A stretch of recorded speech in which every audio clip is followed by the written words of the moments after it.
This is an exciting time in Scotland's story, and understanding our past will help us determine our future.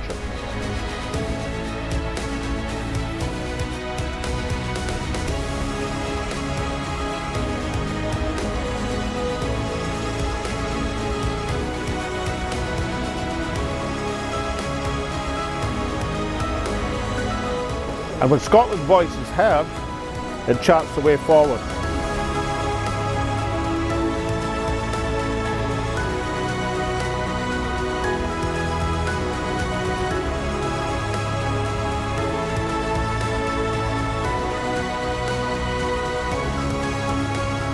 This is Scotland Speaks with Alex Salmond.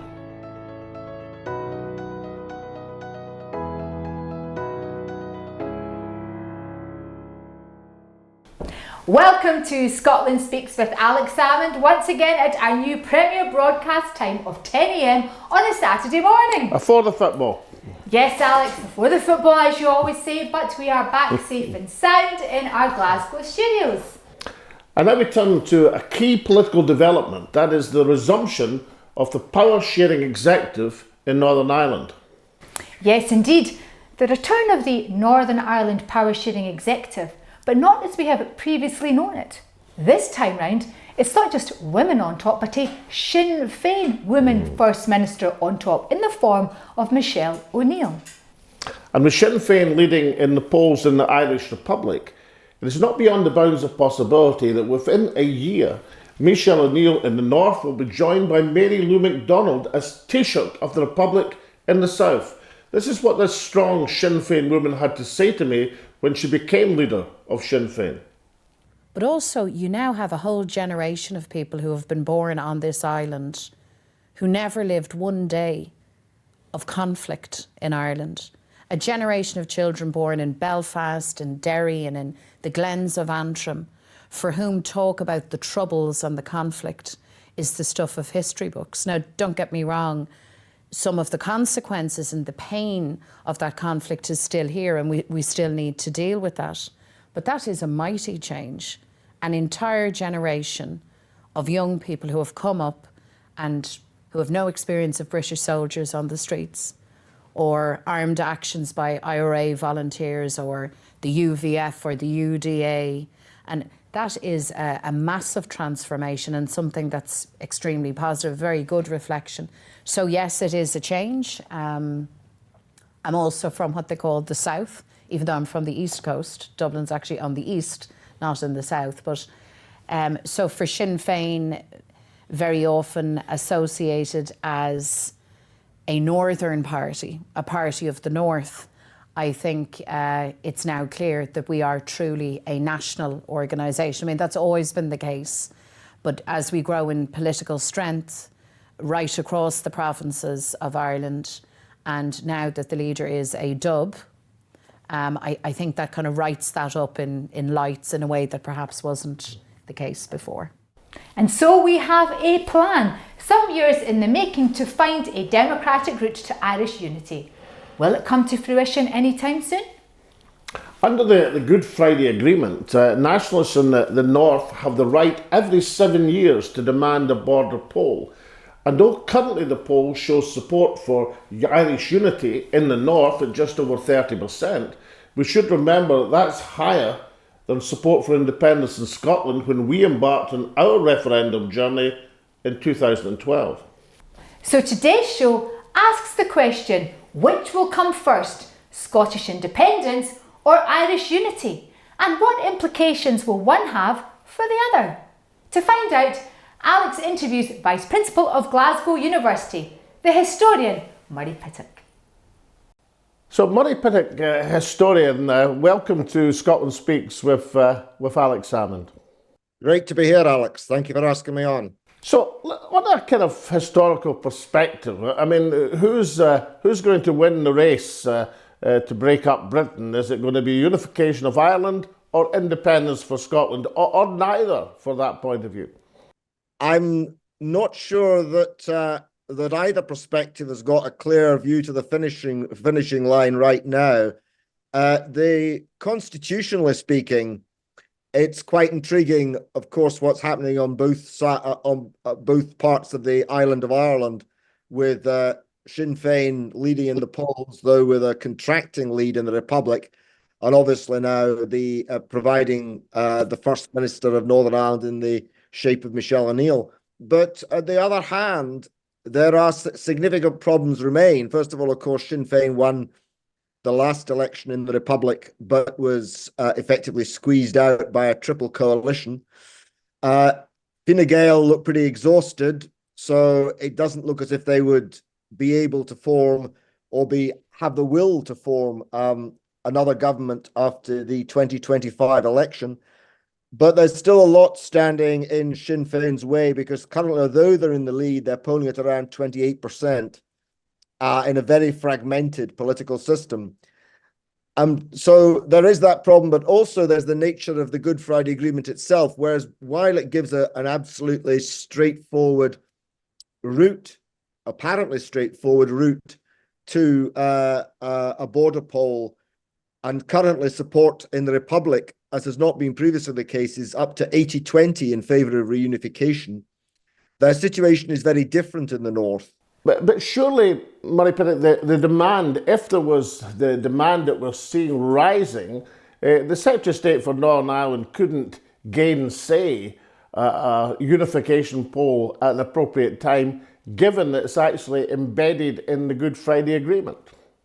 So there is a clear constitutional route, but one of the things that's changed since the GFA 25 years ago is that there is a significant body of opinion in Northern Ireland.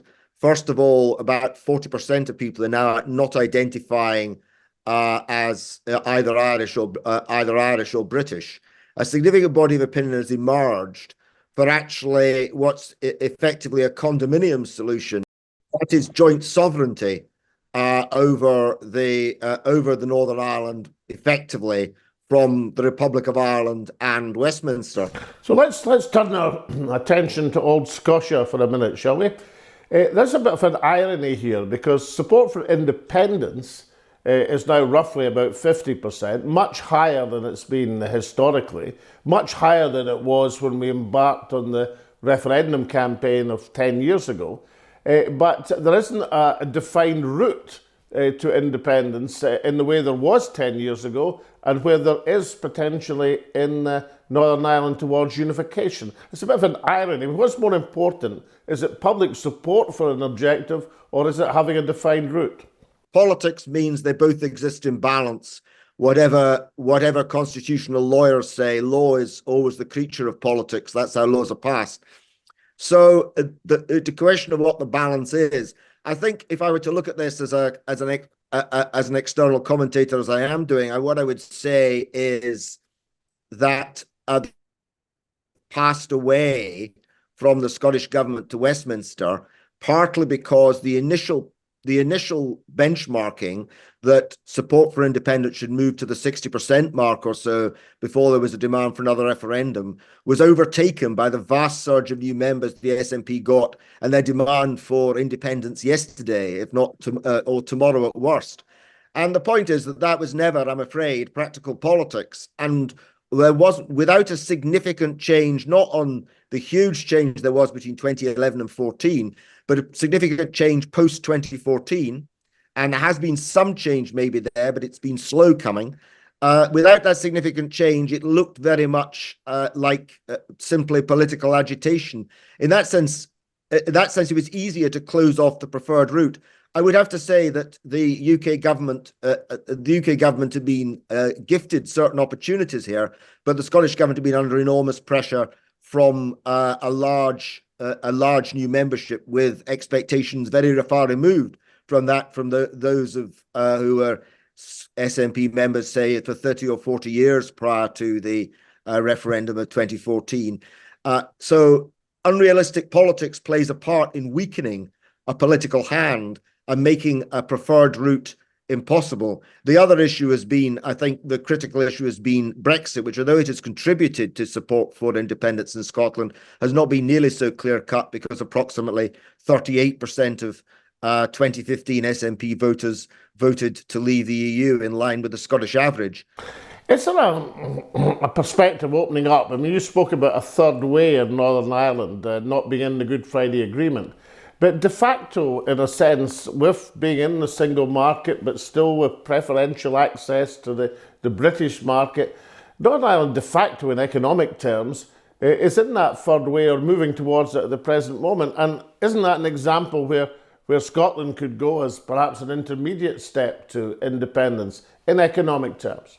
Certainly not being in the single market is a huge disservice throughout the UK. I mean, and of course it would be a benefit to Scotland to be in it. It's very hard to see how Scotland can effectively be in the single market without political independence, given the complexion of current UK politics and the likelihood under this or indeed a future Labour government that there will be direct intervention in the devolution settlement of a sovereigntist Westminster kind. And one of the things I thought was very interesting about the Gordon Brown report on the future of Scotland in the UK is that he both talks about maximising devolution and basically intruding elected mayors, which would be a Westminster initiative. And it appears, strangely enough, that it's only the Westminster initiative that has actually crystallised itself in Labour Party policy, and not some of the other aspects of the Brown report. So let's look a bit about realpolitik here. It's not beyond the bounds of possibility that Mary Lou McDonald will become Taoiseach next year. And then you would have a situation where you had an EU member state, a government of a European Union member state, agitating for a border poll and Irish unification, and the First Minister of that part of the state also advocating that position. And while it's true that support for unification hasn't surged beyond 50%, it's also true that the unionist last-ditch position is also declining. Wouldn't in realpolitik terms that be an extraordinary rebalancing of power to have an EU member state agitating for a political solution where Britain, previously the dominant political power, is relatively isolated in diplomatic terms?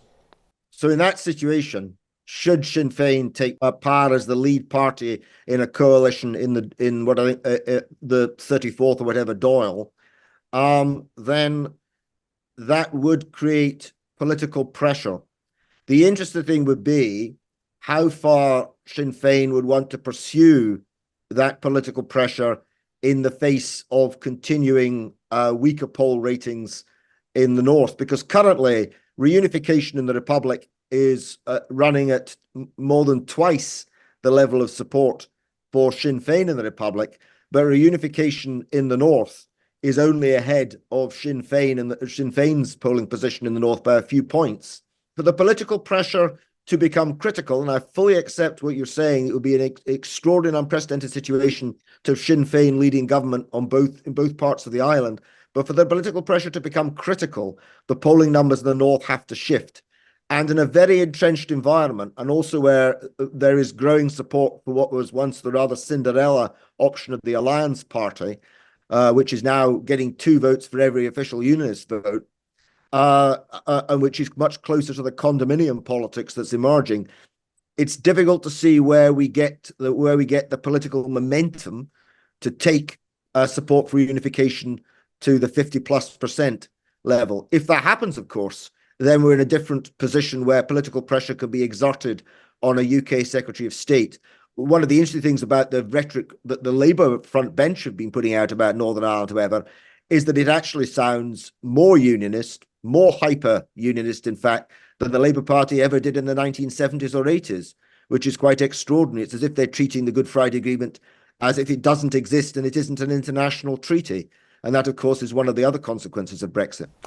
And on Scotland, as a final question on Scotland, I mean, isn't it a remarkable degree of incompetence in the leaders of a national movement when you have support at 50% and potentially more if there was a campaign a way forward, given, as you say, that the law follows politics, of not being able to establish a democratic route forward? or are you sympathetic to the dilemma of Hamza Yusuf and being badly stuck in aspic rather than be able to find a chart, a route forward?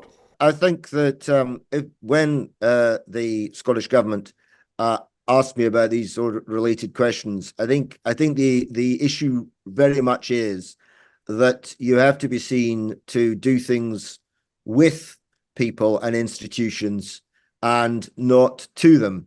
The polling evidence about the business community's view of the Scottish government's sympathy for business are not encouraging. In fact, they're downright discouraging. And I think that there is a real issue there, because not only do you find it difficult to capitalize on all possible sources of support, and that, of course, if we're looking for independence when things are roughly at 50-50, is a very necessary thing to do. But there is a real risk that not only do you not get the support that you were looking for, but that also people who might still support you think that the future will only be more of the same, which fundamentally is a direction that they're no longer quite so comfortable with. They're not quite so comfortable with as they were before. So, very final question. As a historian, let's look at the sweep of history. I mean, if we'd been having this interview 50 years ago, we'd have been challenged in the technology, of course. But another thing, we'd be in a situation where Northern Ireland, the north of Ireland, would be immersed in the Troubles, where Scotland and the prospect of a Scottish Parliament, never mind Scottish independence, would have seemed like a pipe dream. So given the constitutional sweep over the last half century, and given the distance travelled in both areas, well, we'd be looking back in half a century's time, if that were possible, and saying, well, it was inevitable, because look at the ground that had been covered in half a century, and actually the ground yet to cover is still relatively small in comparison. I think in that sense, absolutely, the travel has been quite extraordinary. What I would say is that in most areas in the last 10 years, the travel has been in Scotland considerably slower than it was up to that point. There's still movement, but that slowing travel is something I think that should be a focus and concern as part of domestic policy setting. History is not full of inevitabilities. It's also full of things that nearly happened and didn't. And the issue, I think, for the UK as a whole is extremely ineffective because it's got an extraordinary lack of desire to reform. And that has contributed to the constitutional tensions within the UK. I don't myself see that changing. And I think the question is whether the constitutional issues will get sufficiently strong, sufficiently critical to lead to change. Brexit could have been that catalyst, but because of the similarity of sympathy between yes voters and the EU, if it had been 100%, things would be very different, but it wasn't. It was much less than that. So it's not been the catalyst. It's been a contributor, but not the catalyst that might have been looked for. But it's a catalyst like that I think that will make themselves manifest or not. However, the belief that the Westminster system can and will reform itself and can and will provide a different kind of constitutional deal across these islands is one which many people still believe in. And that is, in my view, given the evidence of history and looking at the Westminster debates in Hansard, right back to the Scotland and Wales Bill in the 1970s, completely without ground or evidence. But a lot of people in Scotland still believe it. And my view is as long as they do believe it, it will be difficult to make progress to a critical level for the independence movement. Murray Pittock, historian, Vice Principal, Glasgow University, thank you so much for joining me on Scotland Speaks with Alex Salmond. Thank you, Alex.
Welcome back. Now, last week we presented a very special programme on the Alba Party Burn Supper. Here's a quick reminder of some of the songs and the clatter.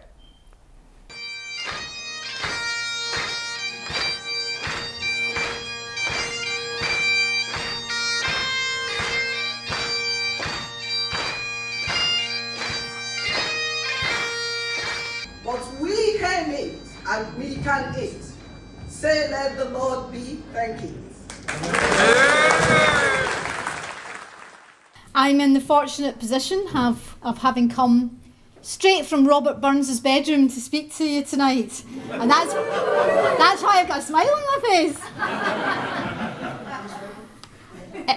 To provide a little context, as Anne's already provided the context, my full-time job is as Project Director of Ellisland Museum and Farm in Dumfriesshire. What though in Hamley fair we dine, where hod and grey and a' that, gie fools their silks and knaves their wine, a man's a man, for a' that. If I should become a stranger, you know it would make me more than sad. Caledonians been everything I've ever had.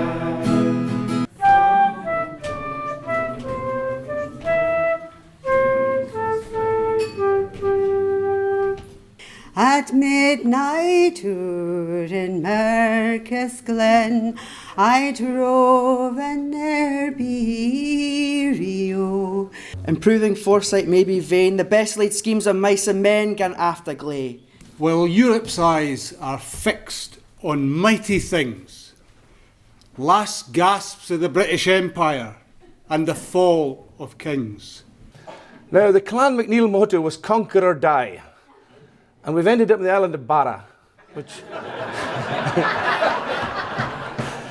But at least today's specimen knows what a woman is. Although Angus is a believer in biology, he didn't have to be. In his case, it was practice that made him perfect. However, every silver lining is a cloud.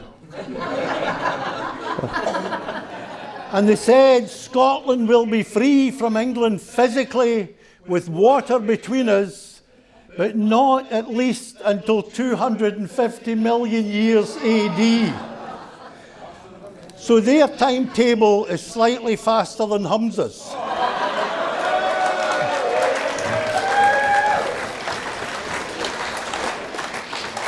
And just in case Hamza listens to this, I'm only joking. But then so is he. And this is what you had to say about our burn supper. All for Synchronicity said, I'm glad you're still making effort to make great content. Scotland needs your voice. These are revolutionary times.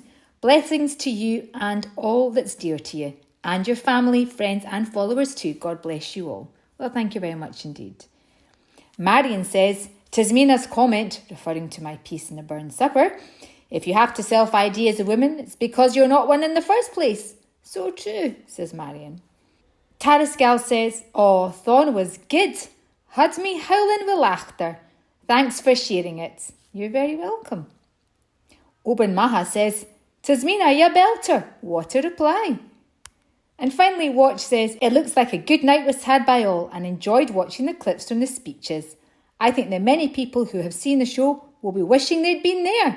Yes, but don't worry, because there'll be another chance next year when we have our Burn Supper 2025. Well, thank you very much indeed for your tweets, messages and emails, and please do keep them coming in. We're honestly delighted that you enjoyed the Burn Supper so very much as we enjoyed participating in our small ways in making the night a great success. Now we have, by popular demand, the return of Scotland's Hidden Heroes in association with Flagship Media. And so Alex is back with a very apt selection for today's show. About a quarter of a century ago, when the magnificent National Museum extension was being completed in Chambers Street, and I got a preview, I went round and I noticed a couple of omissions. Firstly, there was no artefact of Onion Wallace, which struck me as a bit of a miss. And so I donated to them a poster of the Braveheart film. Later, of course, they had on exhibit the Lubeck letters, and that was a good thing. The second thing was more controversial, and while I had some success persuading them that William Wallace was important to Scotland, and didn't have any success in persuading them that our hidden hero for today, James Connolly, was important for Scotland. Now, it struck me as ridiculous that Connolly shouldn't even get a mention in our National Museum. He was born literally 250 yards from Chambers Street in the Cowgate of Edinburgh. Of course, an extraordinarily famous figure in Ireland, but not at all well known in Scotland. And the reason for that, of course, is that there's been a separation of Irish and Scottish history, that the people have been embarrassed by the violence which has dominated Irish politics for the best part of a century and didn't want anything to do with it in the national movement. But that doesn't mean that these days we shouldn't look back and see within James Connolly a hugely significant figure. Connolly was involved in Scottish politics long before he was involved in Irish politics. The Cowgate, should be said, was like Little Ireland at the time, and largely a slum conditions of many Irish immigrants. But Connolly's passion for Irish nationalism probably came about when he actually enlisted in the British Army and was stationed in Ireland. But once he got out of the army, I don't think he was officially discharged, incidentally. He'd recruited under an assumed name. Then Connolly probably would have stayed active in Scotland and active in Scottish politics if he hadn't been a disastrously bad cobbler and had a business that failed and got a job in terms of socialist and trade union organisation in Ireland. When he arrived in Ireland in the early part of the 20th century, then of course, revolutionary events took place. He was one of the key organisers of the Transport and General Workers Union in Ireland with James Larkin. And together they formed a series of socialist initiatives. Connolly's politics were really interesting. He was probably a syndicalist would be the right name. He thought that the political power should come from the organisation of workers. He did stand unsuccessfully at the ballot box and was very frustrated by the political parties that he initially formed and joined weren't particularly successful in the nationalist movement, of which there were a myriad of organisations in Ireland as the First World War approached. He spent a time in America and in American politics, and then he came back to Ireland to take over key leadership of the trade union wing.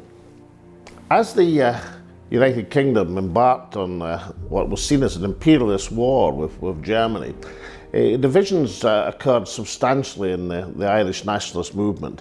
Some thought that the way to get home rule, which was on the statute book but not enacted, was to support loyally the empire. That was the majority.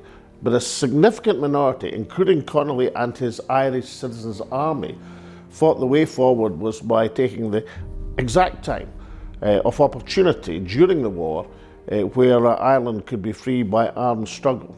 England's difficulty would be Ireland's opportunity. And that event came in 1916. Connolly's organisation was smaller, much smaller than the Irish Volunteers or the Republican Brotherhood, but was very well organised. And he had a key role in persuading the Republican Brotherhood and the other elements in the Irish national movement that insurrection was necessary, and the Easter Rising took place.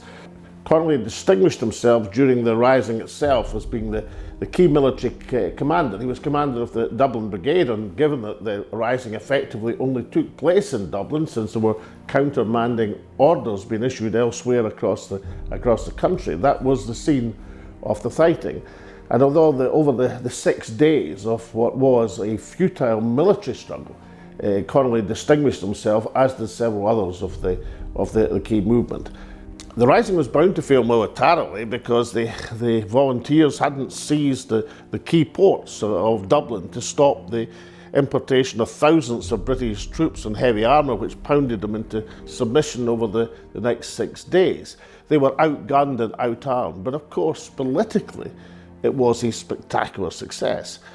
And the political success came not at the hands of the Irish Volunteers or the Citizens' Army, but at the hands of the British Army, who proved that military intelligence is, of course, an oxymoron. And by the execution in Dublin of 14 key ringleaders of the rebellion, they turned Irish opinion on its head. And nowhere was this more important than Connolly himself, because Connolly had been severely, probably mortally wounded in the fighting. And that could be nowhere better summed up than decades later when the famous song The Patriot Game was written. They told me how Connolly was shot in a chair his wounds from the fighting all bleeding and bare, his brave body twisted, all battered and lame. It made me take part in the Patriot game. And of course that was the reaction across Ireland. The brutality and suppression of the insurrection led to a dramatic change in opinion, and by 1918 Sinn Féin had emerged to sweep the Irish Parliamentary Party away and take Ireland down the road of independence. But Connolly, of course, can claim the credit because he was the most organised, the most far-thinking, the most politically and industrially savvy of the Irish revolutionary leaders. And therefore, because of the intimate connections between Scotland and Ireland, a worthy addition to our pantheon of Scotland's hidden heroes.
Welcome back.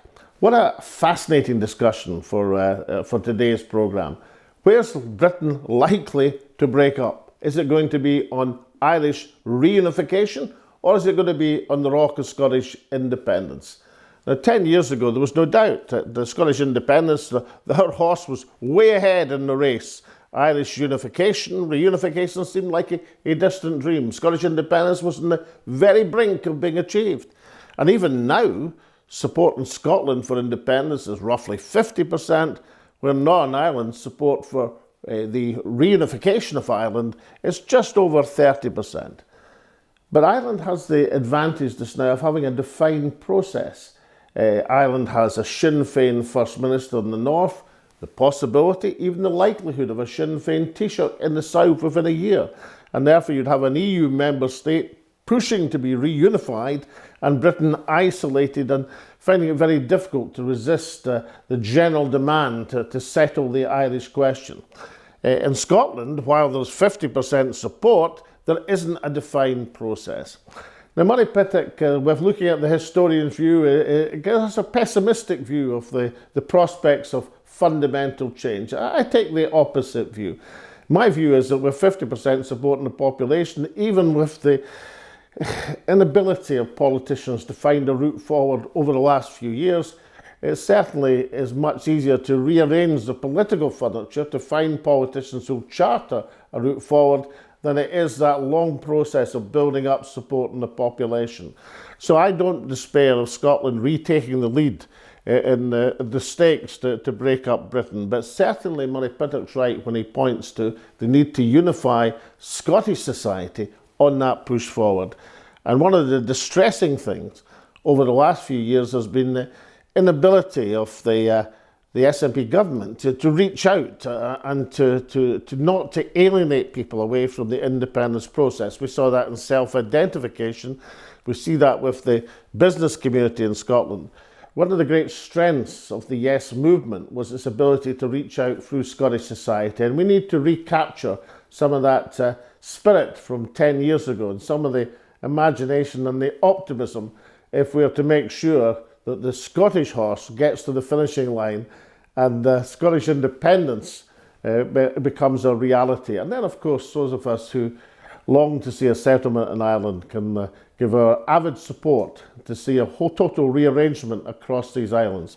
Whatever happens is going to be a fascinating question for the next 10 years, hopefully with as much progress and this time to reality as over the last 10 years. And now back to Tasmina, who's going to close up the programme. And with that, and sadly we come to the end of this week's show. We do hope you've enjoyed watching us, and remember to watch us at the new premiere time of 10 AM on a Saturday morning. And yes, for the football, Alex isn't here, but his voice is in my head. Now please subscribe to the show and remember to watch us on all available social media channels because we will be there. But until then, stay safe, and we very much look forward to seeing you all again next week.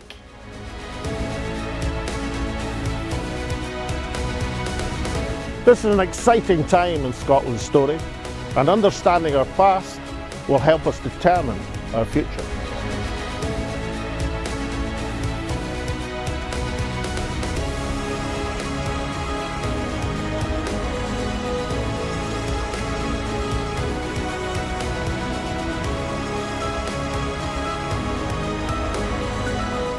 And when Scotland's voice is heard, it charts the way forward.